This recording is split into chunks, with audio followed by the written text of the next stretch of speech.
നമസ്കാരം. Fish and ഫിഷറീസിന്റെ പുതിയൊരു എപ്പിസോഡിലേക്ക് എല്ലാവർക്കും സ്വാഗതം. ഫിഷ് ആൻഡ് ഫിഷറീസ് ചാനലിന്റെ ഒട്ടുമിക്ക എപ്പിസോഡുകളിലും തുടങ്ങുമ്പോൾ തൊട്ട് പറയുന്ന ചില സ്ഥിരം വാക്കുകളുണ്ട്.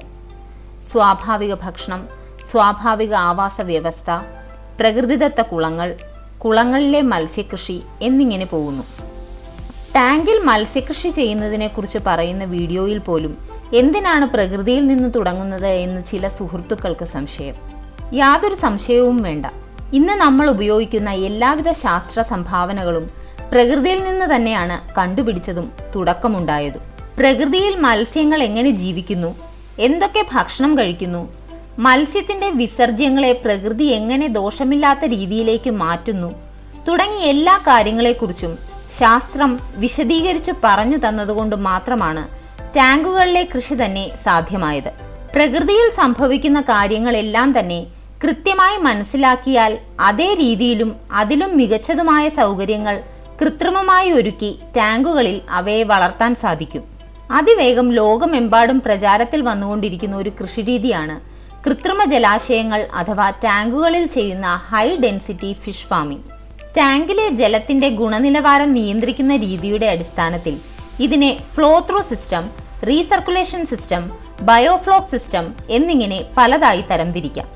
ജലം ധാരാളമായി ലഭിക്കുന്ന ചില പ്രദേശങ്ങളിൽ ടാങ്കിനുള്ളിൽ മത്സ്യത്തെ വളർത്തുകയും അടുത്തുള്ള ഒരു ജലസ്രോതസ്സിൽ നിന്നും തുടർച്ചയായോ ഭാഗികമായോ ടാങ്കിലേക്ക് ജലം പമ്പ് ചെയ്യുകയും പമ്പ് ചെയ്ത അത്രയും തന്നെ ജലം മറുവശത്തുകൂടെ പുറത്തേക്ക് ഒഴുക്കിക്കളയുകയും ചെയ്യുന്ന രീതിയെ ഫ്ലോ ത്രൂ എന്ന് വിളിക്കുന്നു. ഒഴുക്കുള്ള ജലത്തിൽ ചെയ്യുന്ന കേജ് ഫാമിംഗ് അഥവാ കൂടുകൃഷിയുമായി ഫ്ലോ ത്രൂ രീതിയെ താരതമ്യം ചെയ്യാം. 10,000 ലിറ്റർ കപ്പാസിറ്റിയുള്ള ഒരു ടാങ്കിൽ 24 മണിക്കൂറിനുള്ളിൽ 1,00,000 ലിറ്റർ ജലം കയറി ഇറങ്ങി പോകുന്നുണ്ട് എങ്കിൽ ടാങ്കിന്റെ ആക്ച്വൽ വോളിയം 10,000 ലിറ്ററായും വെർച്വൽ വോളിയം 1,00,000 ലിറ്ററായും കണക്കാക്കുന്നു. ആക്ച്വൽ വോളിയമായ 10,000 ലിറ്ററിൽ 500 മത്സ്യങ്ങളെ വളർത്താമെങ്കിൽ വെർച്വൽ വോളിയം 1,00,000 ലിറ്റർ ആക്കി ഉയർത്തുന്നത് വഴി 5 മുതൽ 10 ഇരട്ടി വരെ മത്സ്യങ്ങളെ അതേ ടാങ്കിൽ വളർത്താൻ സാധിക്കും. ടാങ്കിലൂടെ ഒഴുകി മാറുന്ന ജലത്തിന്റെ അളവ് കൂടുന്നതനുസരിച്ച് സ്റ്റോക്ക് ചെയ്യാവുന്ന മത്സ്യങ്ങളുടെ എണ്ണവും കൂട്ടാം. ഈ രീതിയിൽ വെള്ളം ഒഴുകി മാറുന്നത് വഴി മത്സ്യം വളർത്തുന്ന ടാങ്കിൽ രൂപപ്പെടുന്ന അമോണിയ, മത്സ്യവിസർജ്യം, കഴിക്കാതെ അവശേഷിച്ച തീറ്റ, മറ്റ് ശരീരസ്രവങ്ങൾ തുടങ്ങിയവയെല്ലാം പൂർണ്ണമായും ടാങ്കിൽ നിന്ന് ഒഴിവായി പോകുന്നു. ഇതുവഴി ടാങ്കിൽ ഉണ്ടാകാമായിരുന്ന ഉയർന്ന ടോട്ടൽ ഡിസോൾവ്ഡ് സോളിഡ്സ് അഥവാ TDS, അതുമൂലം ഉയരുന്ന കണ്ടക്ടിവിറ്റി തുടങ്ങിയവ പൂർണ്ണമായും നിയന്ത്രണ വിധേയമാക്കാം. എത്ര ജലം ഒരു മണിക്കൂറിൽ അല്ലെങ്കിൽ ഒരു ദിവസത്തിൽ ടാങ്കിലൂടെ കടത്തിവിടണം എന്ന് നിശ്ചയിക്കുന്നത് ടാങ്കിലെ TDS, കണ്ടക്ടിവിറ്റി എന്നീ ഘടകങ്ങൾ നോക്കിയാണ്. ടാങ്കിൽ സ്റ്റോക്ക് ചെയ്ത മത്സ്യക്കുഞ്ഞുങ്ങൾ വളരുന്നതനുസരിച്ച് ടാങ്കിലൂടെ ഒഴുകി മാറുന്ന ജലത്തിന്റെ അളവ് കൂട്ടുകയാണ് ചെയ്യേണ്ടത്. ടാങ്കിലെ ബയോമാസ് കുറഞ്ഞിരിക്കുന്ന സമയങ്ങളിൽ ടാങ്കിലൂടെ കടന്നു പോകുന്ന ജലത്തിന്റെ അളവ് കുറയ്ക്കുന്നതിനായി 1 മണിക്കൂറിൽ 10 മിനിറ്റ് വീതം ജലം പമ്പ് ചെയ്താൽ മതിയാകും. ടാങ്കിലെ മത്സ്യങ്ങളുടെ ആകെ തൂക്കം അഥവാ ബയോമാസ് ഉയരുന്നതനുസരിച്ച് മുഴുവൻ സമയവും ജലത്തിന്റെ ഒഴുക്ക് നൽകേണ്ടതായും വരാം. കൃഷിയുടെ തുടക്കത്തിൽ തൊട്ട് ഒരേ രീതിയിലുള്ള വൈദ്യുതി ഉപഭോഗം ഇതിനാൽ ആവശ്യം വരുന്നില്ല. മത്സ്യം വളരുന്ന ടാങ്കിൽ പ്രധാനമായും വിസർജ്യങ്ങളെ രണ്ടായി തരംതിരിക്കാം: ഖരപദാർത്ഥങ്ങളും ജലത്തിൽ ലയിച്ചവയും. ഖരപദാർത്ഥങ്ങൾ ഭാരമുള്ളതുകൊണ്ട് ടാങ്കിന്റെ അടിത്തട്ടിലേക്ക് അടിയുന്നു. ഇവ നീക്കം ചെയ്യുന്നതിനായി ഹോൾ അഥവാ എക്സിറ്റ് ഇടേണ്ടത് ടാങ്കിന്റെ അടിത്തട്ടിലാണ്. മത്സ്യത്തിന്റെ ചെകിളുകളിൽ നിന്ന് ജലത്തിലേക്ക് ലയിക്കുന്ന വിസർജ്യങ്ങളെ ടാങ്കിന്റെ ഏത് ഭാഗത്തു നിന്നും നീക്കം ചെയ്യാം. എങ്കിലും സാധാരണയായി സൈഡിൽ നടുക്കുവശത്താണ് എക്സിറ്റ് കൊടുക്കുന്നത്. അടിത്തട്ടിൽ അടിയുന്ന ഖരപദാർത്ഥങ്ങളെ വേഗത്തിൽ പൂർണ്ണമായി നീക്കം ചെയ്യുവാൻ ടാങ്കിന്റെ ആകൃതിക്ക് വലിയ പ്രാധാന്യമുണ്ട്. ടാങ്കിലുള്ള ജലത്തിന് ഒഴുകുന്നതിന് കൃത്യമായ ഒരു ദിശ സ്ഥിരമായി നിലനിർത്തുകയും ടാങ്കിലേക്ക് പുതുതായി എത്തുന്ന ജലവും ടാങ്കിൽ ഉണ്ടായിരുന്ന ജലവും തമ്മിൽ ഉടനടി മിക്സ് ചെയ്യാത്ത വിധം എയറേഷൻ സംവിധാനം ക്രമീകരിക്കുകയും ചെയ്താൽ ടാങ്കിനകത്തേക്ക് ഒഴുകുന്ന ജലത്തിന്റെ അളവ് കുറച്ചുകൊണ്ട് തന്നെ വലിയ അളവിൽ മത്സ്യങ്ങളെ വളർത്താം. ഏതുതരം മത്സ്യകൃഷിയിലും ചിലവ് നിയന്ത്രിക്കുക എന്നത് വലിയ പ്രാധാന്യമുള്ള ഒരു സംഗതിയാണ്.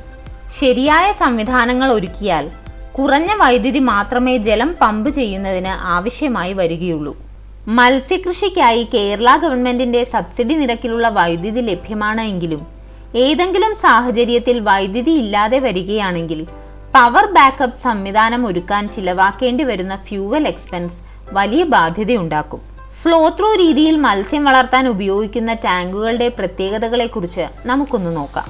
ബയോഫ്ലോക്ക് രീതിയിൽ മത്സ്യകൃഷി ചെയ്യാൻ ഉപയോഗിച്ചിരുന്നതുപോലുള്ള വൃത്താകൃതിയിലുള്ളവ, സമചതുരത്തിലുള്ളവ, നീളം കൂടി വീതി കുറഞ്ഞ റേസ്വേകൾ, ഇതുകൂടാതെ ദീർഘചതുരാകൃതിയിലാണ് നിർമ്മിച്ചതെങ്കിലും മധ്യത്തിലായി സ്ഥിരമായതോ താൽക്കാലികമായതോ ആയ ഭിത്തി ഉപയോഗിച്ച് വീതി കുറച്ച് നീളം കൂടുതൽ എന്ന രീതിയിലാക്കിയ മോഡിഫൈഡ് റേസ്വേ ടാങ്കുകൾ എന്നിവയാണ് കൂടുതൽ ഫലപ്രദവും സൗകര്യപ്രദവും. ടാങ്ക് വൃത്താകൃതിയിലുള്ളതായാലും നീളത്തിലുള്ളതായാലും ടാങ്കിലൂടെയുള്ള പുതിയ ജലത്തിന്റെ ഒഴുക്ക് എല്ലായ്പ്പോഴും ഒറ്റ ദിശയിൽ മാത്രമായിരിക്കും ക്രമീകരിക്കുക.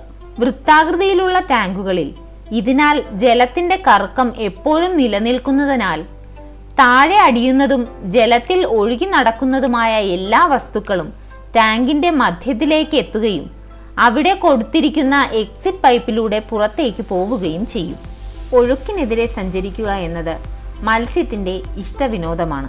ചെറിയ സ്ഥലത്ത് വളരുന്ന സാഹചര്യത്തിൽ ഉണ്ടാവുന്ന സ്ട്രെസ് മത്സ്യങ്ങൾക്ക് ഒരിക്കലും ഫ്ലോ ത്രൂ രീതിയിൽ ഉണ്ടാവുന്നില്ല.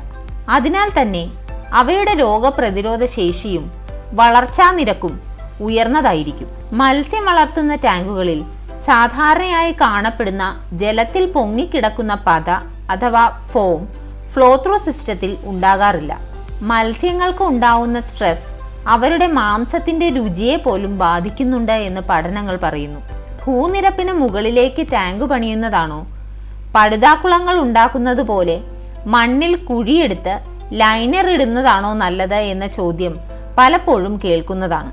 മണ്ണിൽ കുഴിയെടുത്ത് ജിയോ മെംബ്രെയിൻ അഥവാ പോണ്ട് ലൈനർ ഉപയോഗിച്ച് ടാങ്കുകൾ നിർമ്മിക്കുമ്പോൾ ചിലവ് താരതമ്യേന കുറവാണ്. ഒരു സ്ഥലത്ത് നിന്ന് അടുത്ത സ്ഥലത്തേക്ക് മാറ്റി സ്ഥാപിക്കുവാനോ കൃഷി ഉപേക്ഷിക്കുകയാണെങ്കിൽ ഭൂമി പൂർവ്വസ്ഥിതിയിൽ ആക്കുവാനോ പ്രയാസമില്ല.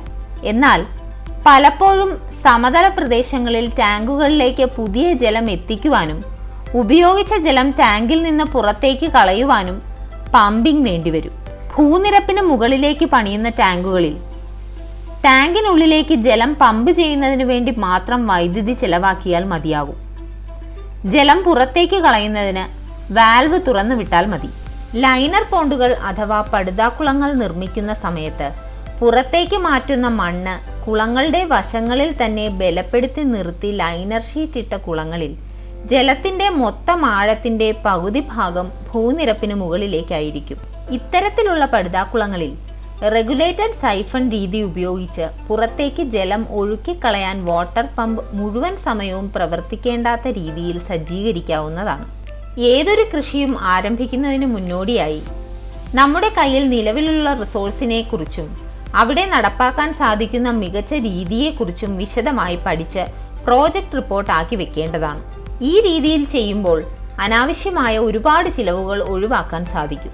ഏകദേശം മുഴുവൻ സമയവും ഒഴുകുന്ന ജലമായതിനാൽ സൂര്യപ്രകാശം പതിച്ചാലും ആൽഗകൾ അധികം ഉണ്ടാകാൻ സാധ്യതയില്ല. അതുകൊണ്ട് തന്നെ മേൽക്കൂര നിർബന്ധമല്ല. ടാങ്കുകളുടെ ആയുസ് വർദ്ധിപ്പിക്കുവാൻ കുറഞ്ഞ ചിലവിലുള്ള UV ഷീറ്റ്, ഷെയ്ഡ് നെറ്റ് തുടങ്ങിയവ ഉപയോഗിച്ചുള്ള മേൽക്കൂര വേണമെങ്കിൽ നൽകാം.